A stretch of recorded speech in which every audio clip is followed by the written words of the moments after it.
皆さんこんにちは。北海道日高地方の養蜂場からです。いつもご視聴いただきありがとうございます。前回の動画を撮影してから1週間ほど経ったところです。時は6月下旬の2日間のともに昼頃です。撮影を行った時の天気は曇っていました。その時の気温は養蜂場そばの日陰に設置した温度計で2日とも20度にまで上がりました。今回は撮影を通して見えてきた今年の春の異常についてお話しします。どうぞ最後までゆっくりとお楽しみください。さて、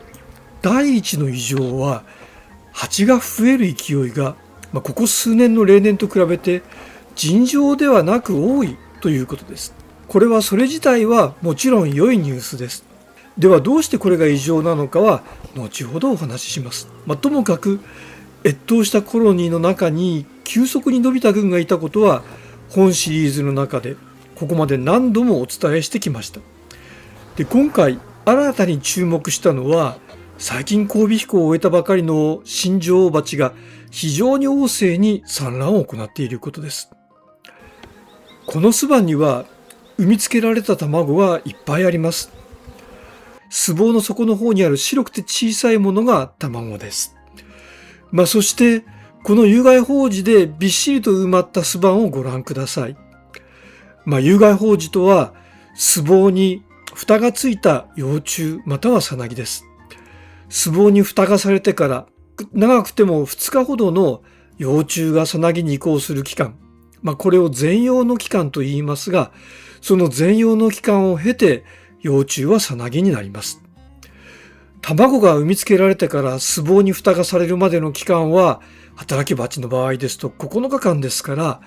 この女王蜂は9日前よりも前には産卵を始めていたことになります。これは今のとは別の新女王蜂ですが、先ほどの新女王蜂よりも産卵を始めた時期が少し早かった分、有害胞子の数は多いです。2つの巣板に有害胞子がびっしりとついていて見事です。新しい女王蜂がいずれも多産である話はここまでなんですけれども、ついでに他の新女王蜂の様子も見てみることにしましょう。この女王蜂は交尾飛行を無事に終えて今まさに産卵を始めたところのようです。私たちの目の前で産卵を行いました。産卵を確認することができましたので、早速赤インキでマーキングを行います。このコロニーには前回女王蜂を交換するための操作を行いました。それから1週間経ってどうやら新しい女王蜂が羽化したようです。少し体が細いのはこれから交尾飛行に出かけるために俊敏に飛び回れるようスリム化しているのでしょう。ピーピー鳴きながらこの巣箱は自分の巣箱であると領土宣言しています。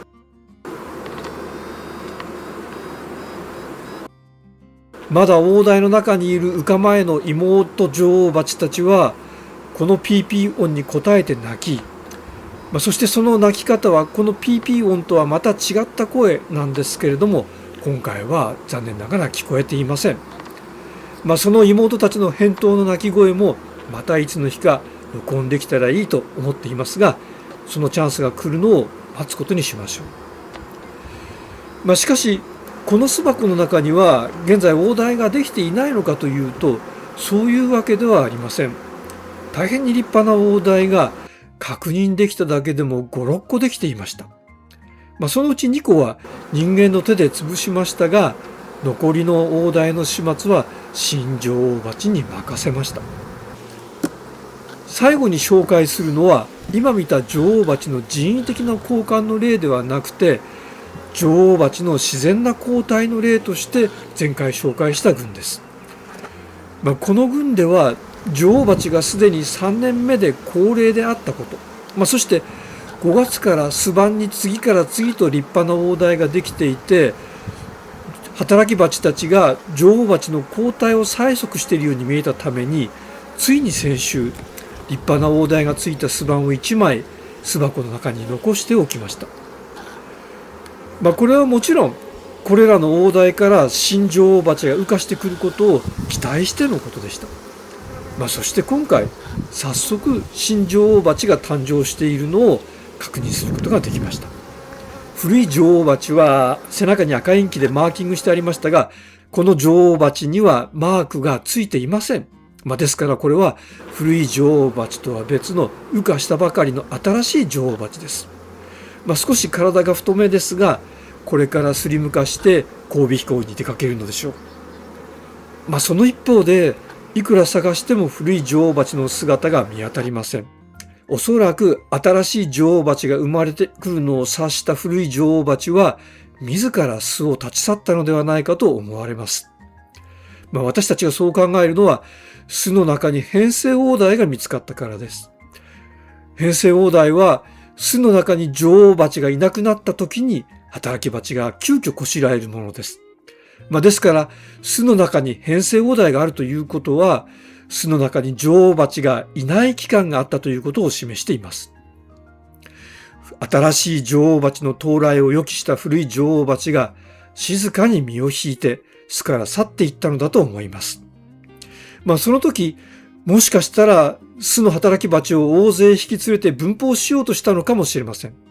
しかし仮にそれが試みられたのであったとしても、うまくはいかなかったようです。巣箱の中の蜂の数は減っていません。これはこの女王蜂が持っていたいくつかの美点にもう一つの勲章を付け加えるものです。彼女は過去にミツバチヘギイタダニの災いを乗り越えて東洋法上を全滅の危機から救った功労者であり、また性格が温厚な子供をたくさん産む素晴らしい女王蜂でした。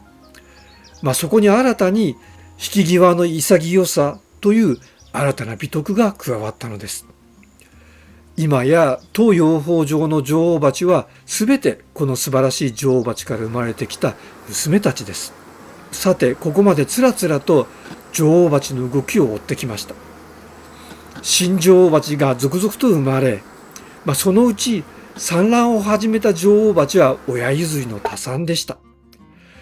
めでたしめでたしでよかったではないか。何が異常なのか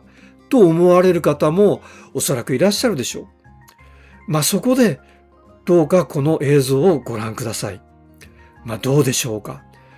巣板にあまり蜜が溜まっていないのです。確かに巣房の中に黒光りしているのは蜜なので、蜜は集まってはいます。しかし例年でしたら6月下旬になると蜜棒に蓋がされて、人間が蜜を絞り取ることができる時期です。しかし今年は蓋がされた蜜棒が少ないので、熟成した蜜を絞ることができないのです。これは極めて異例なことです。一つ考えなくてはいけないのは、今年は春から人工分蜂を繰り返してきたことに端的に示されているように、蜂の数が爆発的に増えました。その際、育児は大量の蜜を消費しますから、蜜の蓄えが増えないのも当然と言えます。ただもう一つ考えなくてはいけないことは、どうやら自然界の蜜源も乏しいようだという点です。蜜源が乏しいことが蜜がたまらないことに拍車をかけているようなのです。この地方の6月の主な蜜源植物はクローバーです。今年のクローバーの開花は例年よりも1週間早かったというところまでは良かったんですが、ここ1ヶ月間近く見ていて、ミツバチがクローバーを訪れているのを一度も見たことがありません。そうこうしているうちに、クローバーにはすでに枯れ花が目立つようになってきました。以前の動画で私は、クローバーには蜜を出さない裏の年があるが、今年はもしかしたらその年に当たっているのかもしれないと心配しました。今や今年がクローバーの裏年であることはほぼ確定です。そしていないのはミツバチだけではありません。クローバーの草原を眺めていても、蝶や花アブの姿すら見かけることができません。いや、虫が少ないのはクローバー畑に限ったことではありません。どうやら虫の数がどこを見渡しても全体的に少ないようなのです。私たちが関心がある虫はミツバチとその害虫であるスズメバチです。ですからここではスズメバチについて見てみましょう。